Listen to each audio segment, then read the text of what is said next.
We also have another breaking news story out of Colorado we want to bring to you here. We are just learning that Colorado Governor Jared Polis has granted clemency to 26-year-old Rahel Aguilera Medeiros, who was given a 110-year prison sentence for an explosive and fiery crash on an interstate that killed 4 people in suburban Denver. The move by Polis comes as a state district attorney asked a judge Monday of this week to consider reducing his sentence following public outcry from around the country and among truckers, with around 5 million people signing an online petition seeking clemency for him. Polis says he is commuting his sentence to 10 years and granting him parole eligibility on December the 30th, 2026. I want to read in part from a statement put out by the governor. He says, quote, "I believe you deserve clemency for several reasons.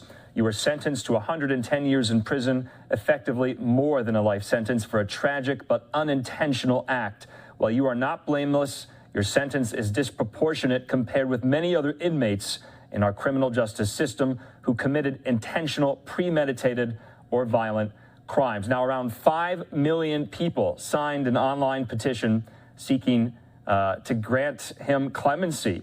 He was convicted of vehicular homicide and other charges in that explosive wreck that killed 4 people back in 2019. He testified that he was hauling lumber when the brakes on his semi-truck failed as he was descending a steep grade of I-70 in the Rocky Mountain foothills. And you remember, I remember that very, very well, that crash there on I-70 that left 4 people dead. Others, many were injured in that, a very fiery crash. And so remember, he got that 110-year sentence because he was convicted and there were mandatory minimums for each count that he was convicted of that essentially added up to an 110-year prison sentence. Now we're learning that Colorado Governor Jared Polis is granting him clemency and decreasing the time of the sentence now to 10 years with also an eligibility of parole.